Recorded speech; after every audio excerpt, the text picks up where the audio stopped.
Welcome back to Yang Daily. I'll be your host, Alex Cheney, bringing you all the Yang news you need to live your life right. Busy day, lots of happenings, lots of petitions to sign, lots of good stuff going down. Let's hit it. The new unemployment numbers for the week came out with another 3.2 million out of work. That's not the good stuff, I promise. With some states seeing more than a quarter of residents unemployed. Humanity for Yang is calling for an official trend of hashtag UBI creates jobs today, Friday, starting 9 a.m. Pacific, to help frame the argument for UBI for conservative lawmakers in particular. The great thing about UBI is that it fits into everyone's ideology, we just have to show them how. I'm including a link to a very enlightening short article below which concisely explains the gist of why we have these boom and bust economic cycles, how the economy's health is based on consumption, how jobs are an insufficient mechanism for maintaining consumption, leading to how UBI can fill the gap.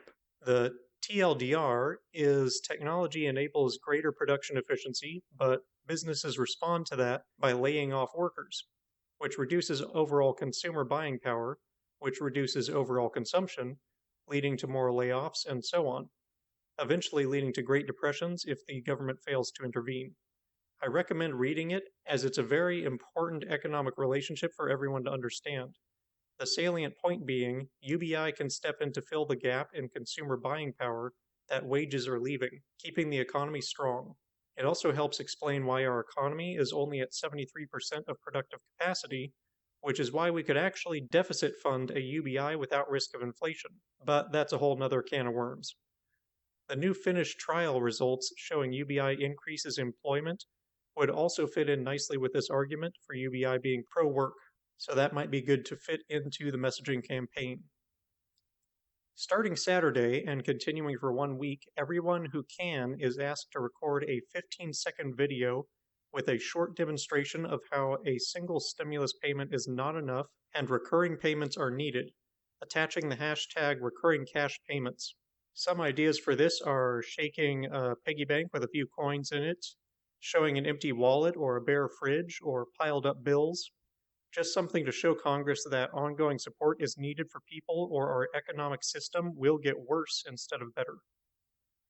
If you'd like to formally participate in opposing New York's appeal that is attempting to reverse the court's decision to reinstate the primary election, you can add your name to a sort of petition being sent to the courts to educate them on the reasons the primary should go through and to show your support for it.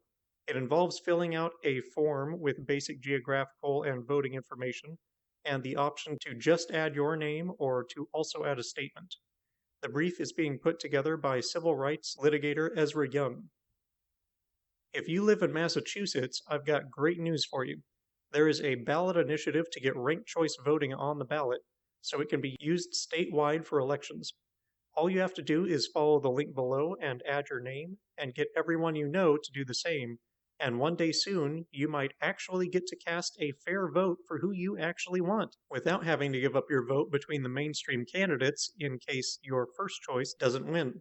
It'll be like real democracy.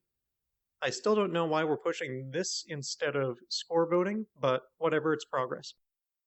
On that note, Sam Boyce wrote a great article pointing out the importance of Yang's overlooked democratic reform policies, which received the highest rating of any candidate from the democracy watchdog organization Equal Citizens, including democracy dollars, ranked choice voting, congressional term limits, lowering the voting age to 16, automatic voter registration, vote by mail, and more.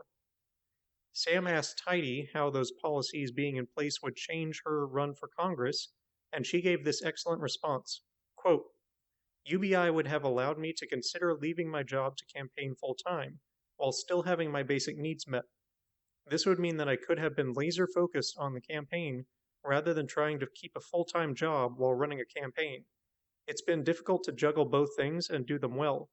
Oftentimes I feel highly stressed and it's hard to manage having a job, a campaign, and a life on my own as well. UBI would have lifted that weight. If my constituents had democracy dollars or some kind of public voucher, then I would have been able to focus more on reaching out to them directly and less on fundraising. End quote. Sam also pointed out how rich politicians on both sides are getting in office and how voters seem inured to it. Overall, he is making the point that democratic reform is at least as important as pushing for UBI, in no small part because we might not get the latter or anything else we want until we have the former. I couldn't agree more. Voting reform and funding reform are paramount. This is a good article to bookmark and share with anyone who wants to know Yang's position on democratic policy or who thinks he is a one-issue candidate. An excellent new poll of EU residents came out showing a great many opinions around climate change, trust in government, and inequality, but most important to us is that it found 71% support for UBI. That is pretty high, but the EU better watch out because we're catching up fast. Just imagine we could actually pass a progressive policy before Europe for once. I'd love to see that. Scott Wong reported that a source who was on a call with Pelosi Wednesday said that while she didn't specifically endorse any bill, her idea closely tracks legislation of Jayapal and Rashida. Does this mean she's crafting a new bill similar to it, or will she be endorsing theirs? Who's to say? But it does mean that she is leaning toward full universality, which is pretty dope. The DHS labs leading the research on COVID have confirmed what Trump was speaking about last week, that exposure to ultraviolet light kills the virus, and that UV from sunlight is potent enough to kill it within a few minutes of exposure.